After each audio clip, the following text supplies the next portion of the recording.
Hello મિત્રો, નમસ્તે guys. આપણે આજે બનાવીશું વેજીટેબલ પુલાવ. તો એના માટે આપણે બધું સમારી લીધું છે. જુઓ, આપણે હવે આ રીતે પુલાવ બનાવીશું અને આ બધું સમાર્યું છે અને આપણા ભાત પણ તૈયાર છે. આ ધોઈને કમ્પ્લીટ કર્યા છે અને બધું આપણે સમારી લીધું છે. ગાજર, ડુંગળી, બટાકું, ટામેટું, લીલા મરચા, મીઠો લીમડો, વટાણા અને આપણે લીધું છે ફુલાવર. હવે આ બધું આપણે આપણા પુલાવમાં નાખીને મસ્ત એવો આપણે પુલાવ બનાવીશું. અત્યારે શિયાળામાં વટાણા, ગાજર ને એવું બધું મળી રહે એટલે એનો મસ્ત પુલાવ એવો બને છે. તો આપણે ચાલુ કરીએ, ચલો બનાવવાનું. અને એ પુલાવ પણ આપણે બનાવીશું કુકરમાં. એકદમ મસ્ત, એકદમ એકદમ એક એક દાણો છૂટો પડે એવો પુલાવ બનીને તૈયાર થશે કુકરમાં. આપણે કુકરમાં તેલ લઈ લીધું છે અને આપણે હવે બધા પહેલા જીરાનો વઘાર કરીશું. જીરાથી વઘારીશું અને છોકરાઓને નાસ્તામાં બી લઈ જશે છોકરાઓ અને જમીને પણ જશે. એમને પુલાવ, આ જે બનાવેલો પુલાવ હોય એમને બહુ ભાવે, એટલે એ રીતે બનાવું ને એ રીતે. હવે આપણું તેલ આવી ગયું છે. એમાં આપણે નાખીશું પહેલા જીરું, પછી થોડી હિંગ નાખીશું. આમાં તમે તજ, લવિંગ એવું બધું નાખી શકો છો, પણ છોકરાઓને એવું બધું નથી ભાવતું. એ રીતે આપણે સિમ્પલ અને પણ હેલ્ધી એવો પુલાવ બનાવીશું. આપણે પહેલા ડુંગળી નાખી દઈશું, પછી ગાજર એડ કરીશું.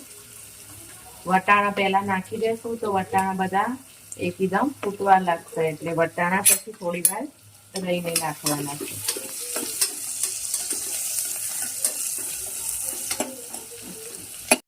આપણે આ બટાકું નાખીશું હવે.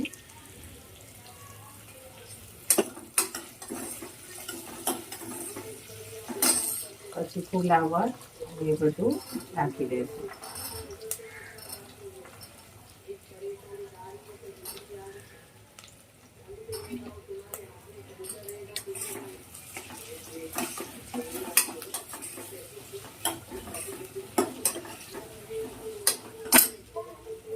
અને લાસ્ટમાં ટામેટા પણ આપણે એડ કરી દઈશું.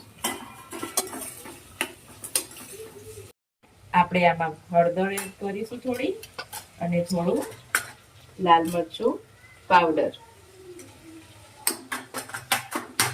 આ બધું તો તમારે જે રીતે ઘરમાં બધા લેતા હોય, હળદર, મીઠું અને મરચું જે પ્રમાણમાં લેતા હોય એ પ્રમાણે નાખવાનું રહેશે.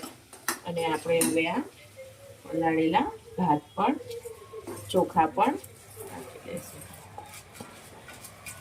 તમને એમ થતું હશે કે કુકરમાં બનાવશું તો એકદમ આમ છૂટો છૂટો નહીં થાય પુલાવ, પણ કુકરમાં બી જેને બનાવતા આવડે એને મસ્ત એકદમ ખીલેલો પુલાવ થાય છે. એકદમ દાણો બધાનો છૂટો થાય છે, એવો પણ મસ્ત બને છે.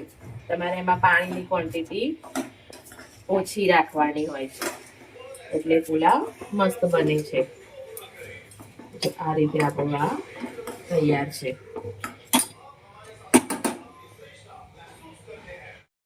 આપણે 1 ગ્લાસ જેટલું પાણી પહેલા એડ કરીશું, પછી જોઈશું કે પાણીનું પ્રમાણ. હવે આમાં થોડું આપણે હજી પાણી નાખીશું. પહેલા 1 ગ્લાસ નાખ્યો,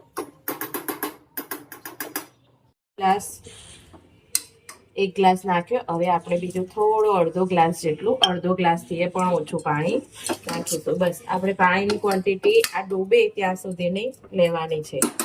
અને હવે લાસ્ટમાં આપણે થોડો ગરમ મસાલો પણ એડ કરી દઈશું. ગરમ મસાલાથી ટેસ્ટ થોડો વધી જાય.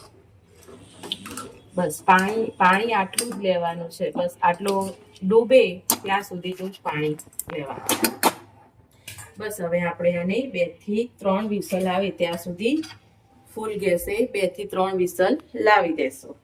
અને પછી બનીને તૈયાર થાય એ પછી હું તમને બતાવું છું કે આપણો પુલાવ કેવો છે.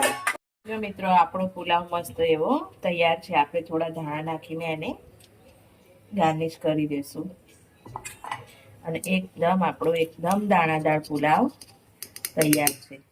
એકદમ મસ્ત એવો દાણાદાર પુલાવ આપણો તૈયાર છે.